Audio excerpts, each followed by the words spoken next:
Hello everyone, সবাই কেমন আছো? আশা করি ভালোই আছো। আমরাও ভালোই আছি, আমি ভালো আছি। এই দেখো মুম্বাইয়ের বৃষ্টি সেই স্বাধীনতা দিবসের দিন থেকে চালু হয়েছে বৃষ্টি, আজও হচ্ছে। আমি এসছি দেশ থেকে 3 মাস হলো। 3 মাসে আমি 3 দিন ছুটি পেলাম একটানা, তাও আবার বৃষ্টির কারণে কোথাও ঘুরতে যেতে পারিনি। কী বলবো, ধারণার বাইরে। আমাদের ডিউটি 3 দিন ছুটি, তো বৃষ্টির ডিউটি একবার চালু হয়ে গেছে পুরো 2 সপ্তাহ ধরে শুনছি নাকি এখনও হবে 1 সপ্তাহ, কী হবে জানি না।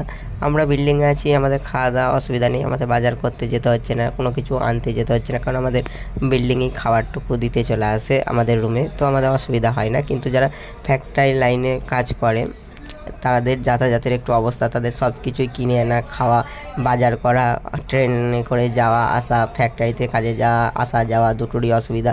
যা বৃষ্টি হচ্ছে, ছাতাও উল্টে যাচ্ছে, ধারণার বাইরে এতটাই অসুবিধা। বাইরে থাকা মানেই অসুবিধা, সে সবাই জানে, এটা আশা করি কাউকে বোঝাতে হবে না। হ্যাঁ, আমার ভয়েসটা একটু খারাপ আমি জানি, তারপরে আবার ঠান্ডা লেগেছে। আমার ভয়েসের কী বলবো, ধারণার বাইরে। ভয়েস এতটাই খারাপ, ধারণার বাইরে। তাও একটু অ্যাভয়েড করো, একটু শোনো, ভালো লাগতে পারে। দেখো কেমন কি হচ্ছে, একটু তুলে ধরলাম তোমাদের কাছে। ভালো লাগলে একটা লাইক